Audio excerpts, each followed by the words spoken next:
I agree with so many things of this paper that I don't know if I am in the position of being a critical discussant, but what I would like to do is more to reflect a bit on the reasons why this topic, which seems so relevant, the topic of the relationship between social movements and participatory processes, has not been addressed. And I think one of the big merits of this paper is to try to address in a systematic way, on the basis of the little literature which has been written, these linkages. And so a reflection, but also a question in a way. A first question is why this paradox? Why we see at the same time that there is an important impact of social movements on the participatory process. They invented the terms, and also in the paper the attention to this longue durée brings about important notes on the role which also not only the movements of the past, of the 60s and the 70s, had in terms of ideas, but also in terms of policy entrepreneurs. So the activists of the past who became now more promoters, even if critical, of some types of solution. And so I had some ideas about why there is this gap, but I wanted to confront it with you and just to see if and what do you think explains this lack of literature. So movements are important in terms of challengers. They are very often those that these institutions try to address. They are important in terms of inspirations. But at least from my own field, I can say that the attention to the ways in which these participatory experiments have addressed social movements is quite limited, with the exceptions of Porto Alegre, where instead there has been more research. And I could think of three reasons. One is the fact that the social movement studies always had effects, had problems in studying effects. So they tended to study more the ways in which the political opportunities had an impact on the movement strategies than to study how movements have been effective in changing institutions.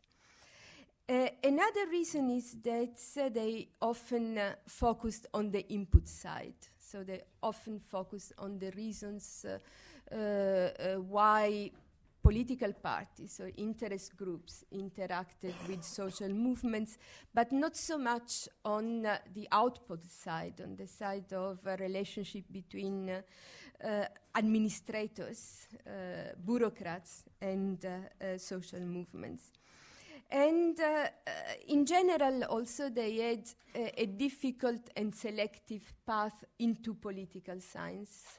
They've been addressed more in comparative politics than in administrative science and in public policies, analysis, and so on. And so I think that some reflection on this gap could be also useful in order to see how to overcome it. Nevertheless, you could find some work which has been done on this, and I think that in fact there has been an openings to this type of topics, some more opportunities for research in this area. One reason for this opening is that there is a growing literature interested in the effects of movements, so it has not been traditionally a central topic, but it became more and more a growing topic in the literature. And then there started to be also an interest on the output side. For instance, research on citizens' committees, local groups in their interaction with the administrations. And this has been also in part an effect of the acknowledgement of the fact that political parties and the traditional representative institutions have reduced their capacity to channel this type of conflicts. I also, so this is one of the topic. I found several results of your research confirmed also by some initial research I've done on the topic, not only the work you quote already, but also some other work on the attitudes of activists towards this type of experiments. And in fact, you list also in your paper some of the reasons for this criticism, which I also found in my own research. So why activists often fears this type of experiments. One of the reasons you mention is this domestication, and which is sometimes inbuilt in the intention also of these experiments. So the fact that these type of experiments tend to distinguish good and bad forms of participation to favor some of the goods and to make more difficult those who are considered to be bad. Other additional reasons why these experiments are seen with some fear among activists is the fact that they consider that the results of these experiments are often useless in the sense that they do not bring about effective changes.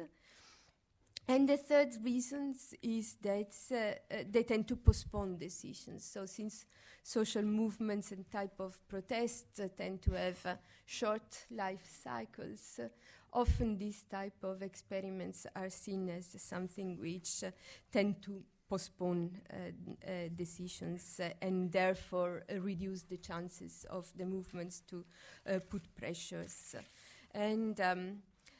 And I think that this is an important topic. Some of these reasons were listed in your analysis. One could maybe also more systematically try to assess this. But my main questions refers to more differences. You open your article mentioning main differences between the Latin American experience and the European experience. But I think it would be worth, for a future work, which I hope you will pursue, also to investigate differences within the European context. Graham, Schmidt, and others have tended to make a classification or a typology, but distinguishing the jury type of experiments, so all citizenship juries, deliberative polls, and so on. And instead the experiments which are more participatory, like participatory budgeting and so on. If we look at the European experiments, there are also some hybrids form. I think that's in mapping the different attitudes of social movements towards experiments, this dimension of the institutional design could be important to see in a more differentiated way the attitudes and opportunities for interactions between the two actors. But there are also other aspects which I think could be important and which I've written somewhere. One refers to the type of timing in the development of a conflict in which these participatory experiments are developed. In some cases, they emerge in order to avoid a conflict. In some cases, in order to solve a conflict which is already developed. And I think that it would be interesting to see which type of effects these existing conflicts have on the development of the initiatives itself. Then there is a difference which I've find particularly important.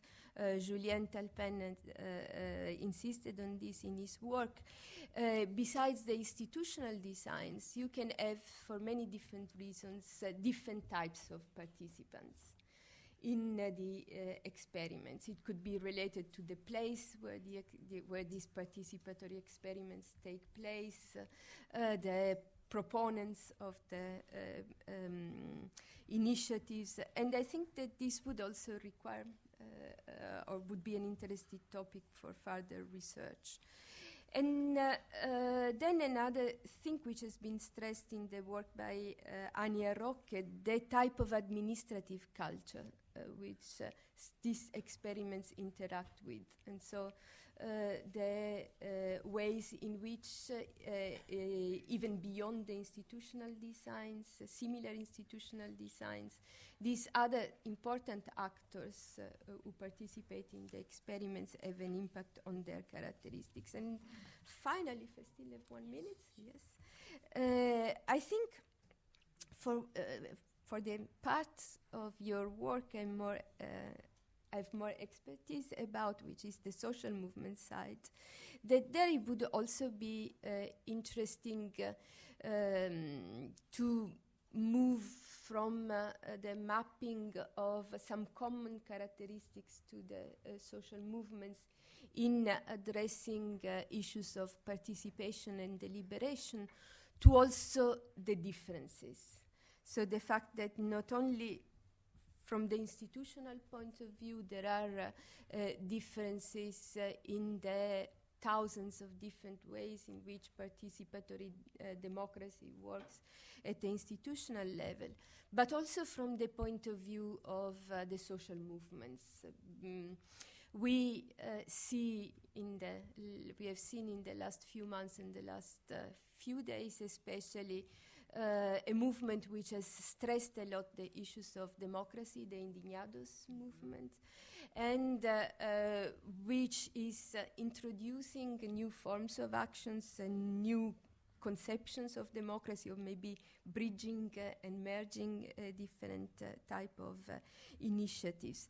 There are different attitudes towards democracy by local groups than by global groups. And what we have found in our research on the conceptions of democracy in the global justice movement is also a pluralism, which is characteristics of the tolerant identities of the movements, also in terms of conceptions of democracy. So we have found that within the same movements you have different groups with different conceptions, and that these also play a role. The different conceptions and the fact that in the movement there is this plurality.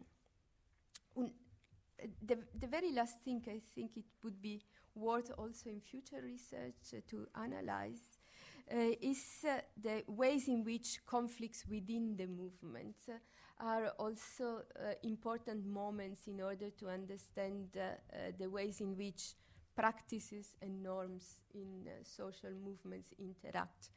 I agree with you that between what Eric Agrikolensky says and what I say, there is not a contradiction, but probably is more stressing the fact that when this movement starts, it is more pragmatic, and when they develop, then practices needs also normative type of justification, and so become norms.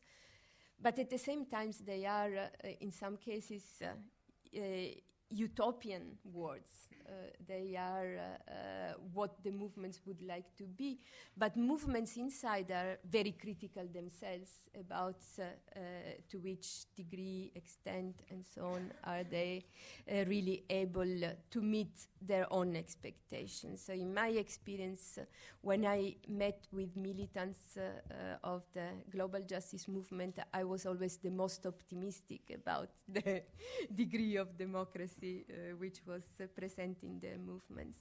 And some work which I think would be interesting, and it is at the border of anthropology and ethnographic work, is the work by Nicole Dore, who has addressed the conflict on democracy inside the social forums at national and supranational level, looking at how there are tensions between the practices and the norms, but there are also type of adaptation and actors. In her case, she stressed the role of the bubbles, the translators, the roles the different actors play in trying to improve their democratic practices. Thank you. Merci beaucoup.